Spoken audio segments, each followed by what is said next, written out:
You got to decide whether God wants you to be rich or God wants you to be poor. So you got to grapple with verses like, it's easier for a camel to go through the eye of the needle or for a rich man to enter the kingdom of God.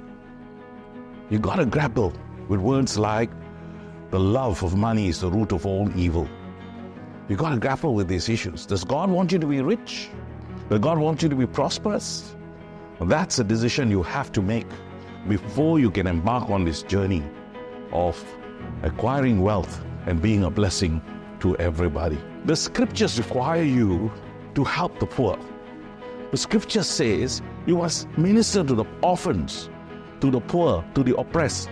How are you going to do this if you're not in a position to give? If you only have enough for yourself? You got to have more abundantly in order to be able to share it. The scripture says the borrower is slave to the lender. God doesn't want you to be slaves. He doesn't want you to borrow. In fact, He wants you to give, and to give freely.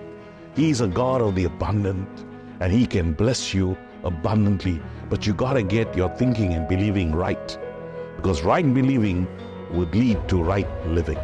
I'm excited to teach you about practical living and finances. This has been in my heart for some time. But God has given a release now. And we're often concerned about sharing this on two grounds.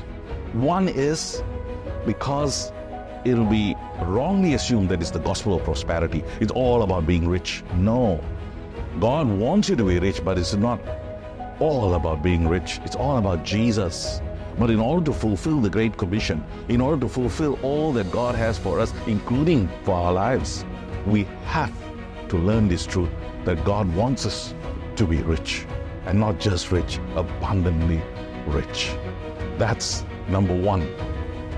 Number two, I'm concerned that once this is shared, you may learn the keys to becoming rich. But richness has this problem, wealth has this problem, this corrupting nature of wealth. It destroys the person who holds on to it. So you got to learn the safeguards, how to manage wealth, what to do with wealth before you can acquire it and acquire it safely. Because the Word of God is very clear. When God prospers you, He prospers you and adds no sorrow to it. So you have to participate in Module 1, the 4 sessions, before I share on Module 2, the other 4 sessions, which gives you all the secrets that you need to know. God bless you. I hope to see you at the Bible class.